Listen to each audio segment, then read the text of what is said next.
Hello student, welcome to my channel. So student, जैसा कि हम बीए फर्स्ट सेमेस्टर का सोशियोलॉजी यानी समाज शास्त्र पढ़ रहे हैं और मैं एक सीक्वेंस में आप लोगों के लिए वीडियोस डाल रही हूं। तो सबसे पहले हम यूनिट फर्स्ट से स्टार्ट कर चुके हैं, जिसकी हमने 2 वीडियोस पूरी आप लोगों के लिए डाल दी है। यानी कि यूनिट फर्स्ट में देखिए आपका समाजशास्त्र का अर्थ, प्रकृति, विषय क्षेत्र, एक विज्ञान, उदय एवं विकास।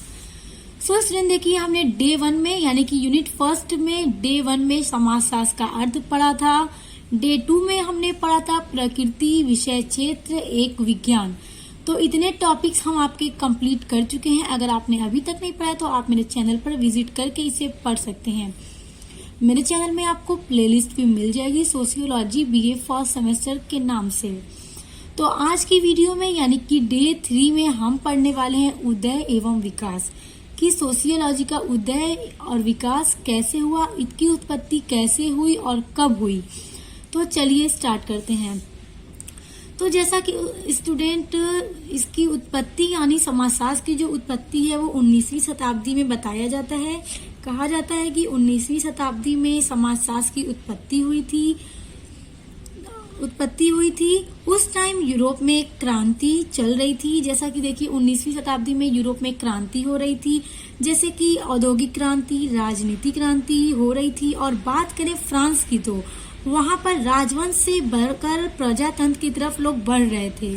उस टाइम पूरे वर्ल्ड में उथल पुथल थी। क्या था? पूरे वर्ल्ड में उथल पुथल थी और समाज में बहुत सारे चेंजेस आ रहे थे। जब क्रांतियां चल रही थी यूरोप में तो पूरे समाज में, पूरे वर्ल्ड में उथल पुथल हो गया था, अफरा तफरी हो गई थी। और उस टाइम समाज में बहुत सारे चेंजेस आ रहे थे, बदलाव आ रहे थे।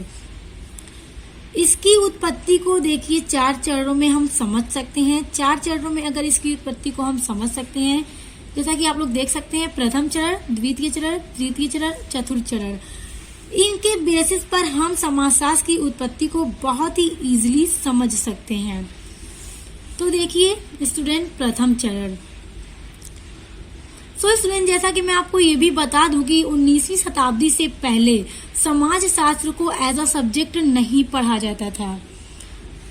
इसको एज अ सब्जेक्ट नहीं पढ़ा जाता था, इसको फिलॉसफी का ही एक पार्ट समझा जाता था। जैसे आज हम पढ़ रहे हैं समाजशास्त्र एक सब्जेक्ट के रूप में, पहले 19वीं शताब्दी से पहले इसको सिर्फ फिलॉसफी एक सब्जेक्ट है, उसी का सिर्फ एक पार्ट समझा जाता था कि समाजशास्त्र फिलॉसफी का ही एक हिस्सा है। लेकिन धीरे धीरे समाजशास्त्र भी एज अ सब्जेक्ट आ गया और आज की वीडियो में हम यही समझेंगे कि कैसे यह एज अ सब्जेक्ट हुआ और इसकी उत्पत्ति कैसे कैसे हुई। सो स्टूडेंट, प्रथम चरण देखिए। प्रथम चरण में देखिए यूनान के विद्वान प्लेटो एंड अरस्तु।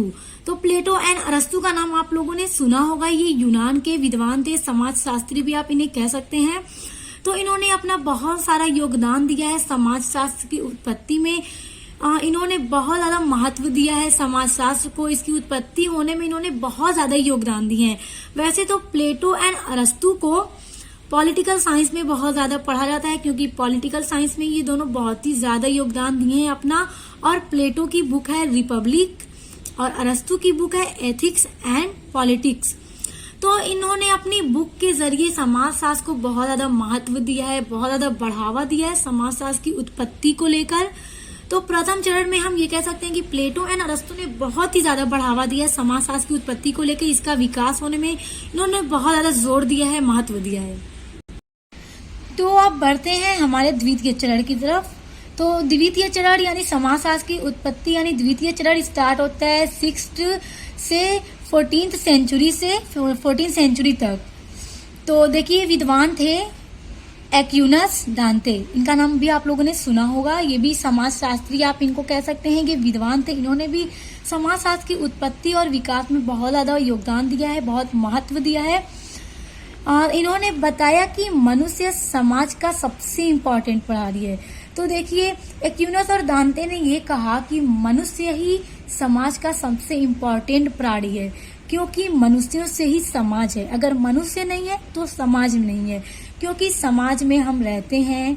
मतलब हम समाज में ही तो इसलिए रहते हैं। अगर हम ना होते तो क्या समाज होता? नहीं, मनुष्यों से ही समाज है।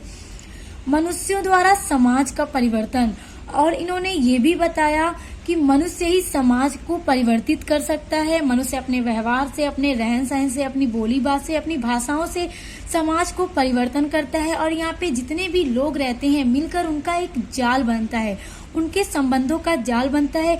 तो इस टॉपिक पे हमने अपने पहले की वीडियोस में भी डिस्कस किया था, तो इस वजह से आप इसको बहुत ही इजीली समझ सकते हैं। और देखिए इन्होंने क्या कहा, समाज को वैज्ञानिक पद्धति द्वारा समझना। तो जब इन्होंने कहा कि मनुष्य ही समाज का सबसे इम्पोर्टेंट प्रहरी है और मनुष्यों से ही समाज है और मनुष्य ही समाज को परिवर्तन कर सकता है, चेंज कर सकता है, तभी से स्टूडेंट समाज को एक वैज्ञानिक यानी एक साइंस की, एक विज्ञान की पद्धति द्वारा समझा जाने लगा। इसको मतलब एक विज्ञान की तरह समझा जाने लगा, इसकी प्रकृति वैज्ञानिक है ये कहा जाने लगा और इसको एक विज्ञान की तरह समझा जाने लगा। तो अब बढ़ते हैं हमारे तृतीय चरण की तरफ। तो हमारा तृतीय चरण है स्टूडेंट 15th सेंचुरी से ये स्टार्ट होता है और 15th सेंचुरी से ये 18th सेंचुरी तक था। तो देखिए यहाँ भी विद्वान थे हॉब्स, लॉक, रूसो, ये तीनों विद्वानों के नाम हैं। वास्तविक नींव, तो देखिए स्टूडेंट तृतीय चरण से ही समाज शास्त्र की वास्तविक नींव बनी।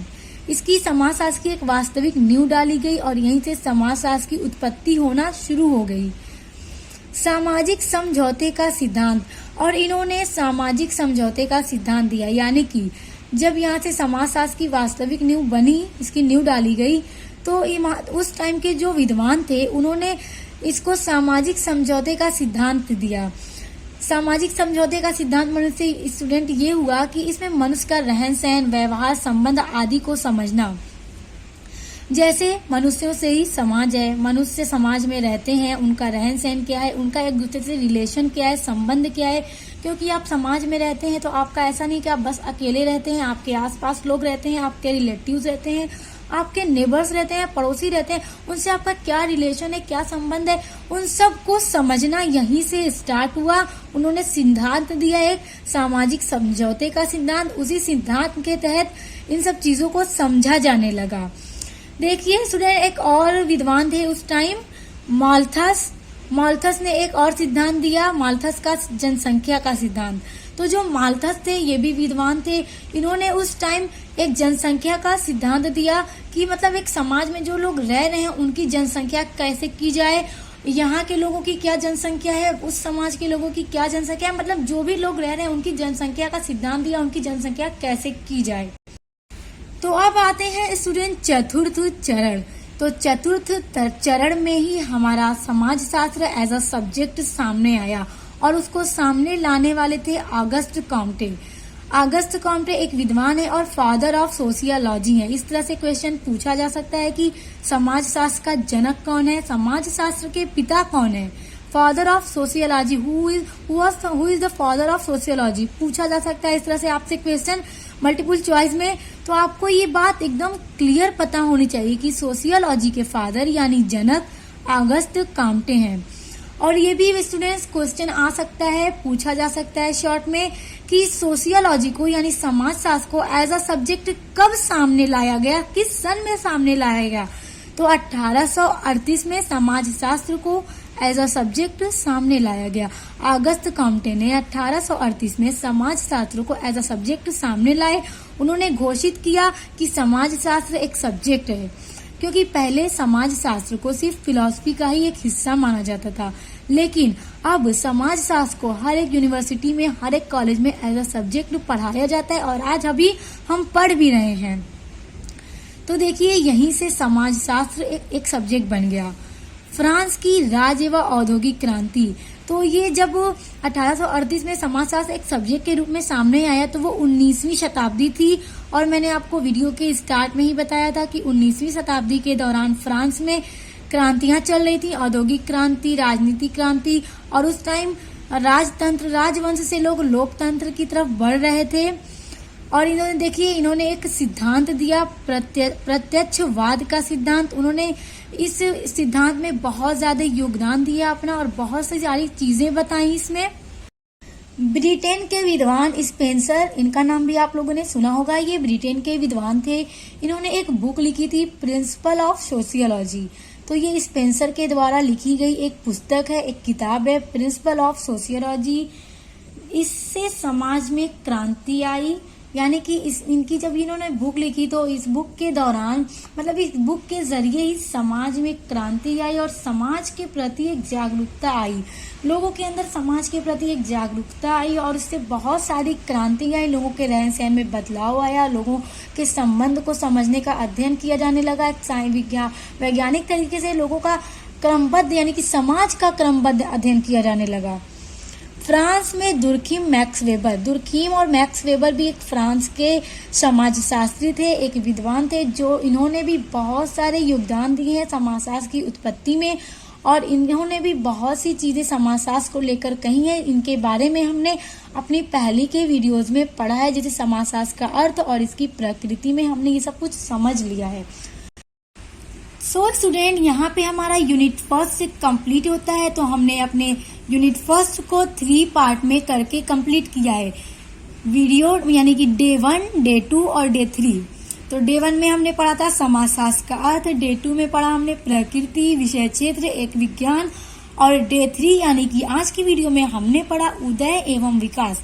तो आई होप कि आपको ये सब कुछ चीजें बहुत अच्छे से समझ में आ गई होंगी और आपको नोट्स भी मिल गए होंगे। तो नेक्स्ट वीडियो में हम पढ़ने वाले हैं आपका BA फर्स्ट सेमेस्टर सोशियोलॉजी यानी समाजशास्त्र का यूनिट 2। तो अब मिलते हैं नेक्स्ट वीडियो के साथ।